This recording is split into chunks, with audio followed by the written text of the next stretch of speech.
آج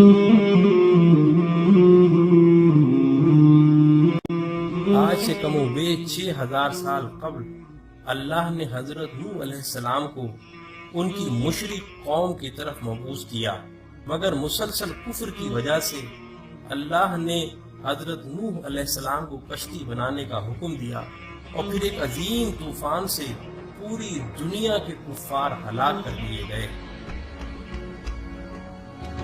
اور یہ کشتی کوہ جودی پر آ کر ٹک گئی تھی۔ یہ کشتی آج کہاں ہے اور اس کی اصل حقیقت کیا ہے؟ آئیں آج ہم آپ کو دکھاتے ہیں۔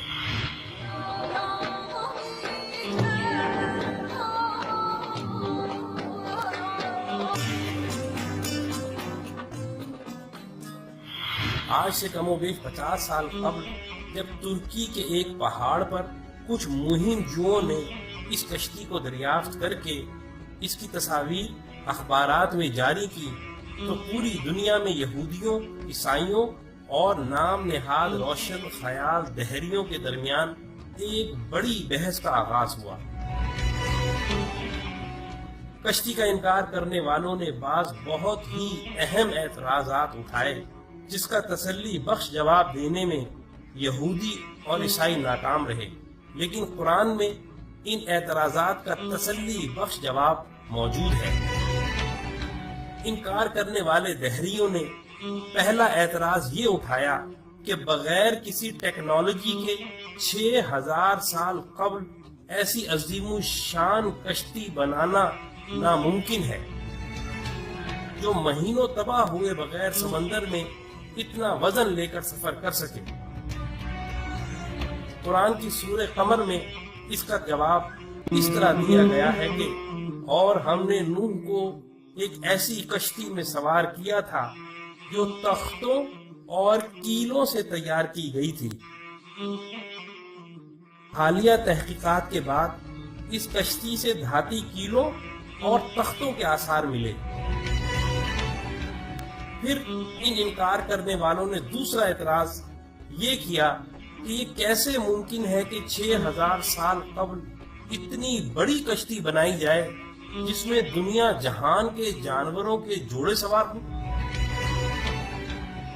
لیکن قرآن نے سورہ ہود میں یوں بیان کیا، اور جب ہمارا حکم آ پہنچا تو تنور ابل پڑا، تو ہم نے کہا کہ ہر قسم کے جانوروں کا ایک ایک جوڑا کشتی میں سوار کر لو۔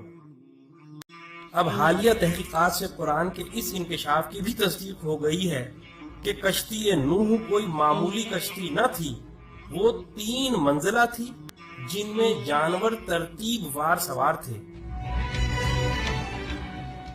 اور اتنی بڑی تھی کہ اس میں 522 ریل کے ڈبے سوار کیے جا سکتے ہیں۔ اس میں کم و بیش 25,000 جانوروں کی جگہ موجود ہے۔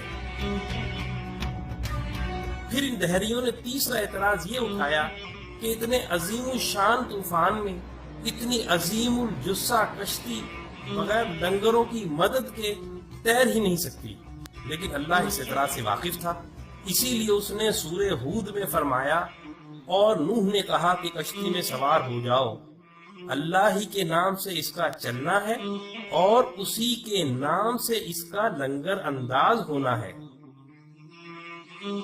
اور حیرت انگیز طور پر جس پہاڑ پر کشتی ٹھہری ہوئی ہے، اسی پہاڑ کے نیچے وادی میں بڑی بڑی چٹانوں پر مشتمل لنگر دریافت ہوئے ہیں۔ یہ کشتی نوح کے لنگر ہیں۔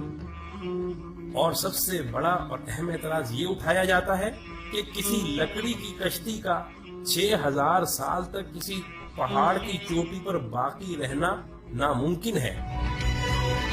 اس اعتراض کا جواب بھی سورہ قمر میں یہ کہہ کر دیا ہے کہ اور ہم نے اس کشتی کو آنے والوں کے لیے اپنی نشانی بنا کر چھوڑا ہے۔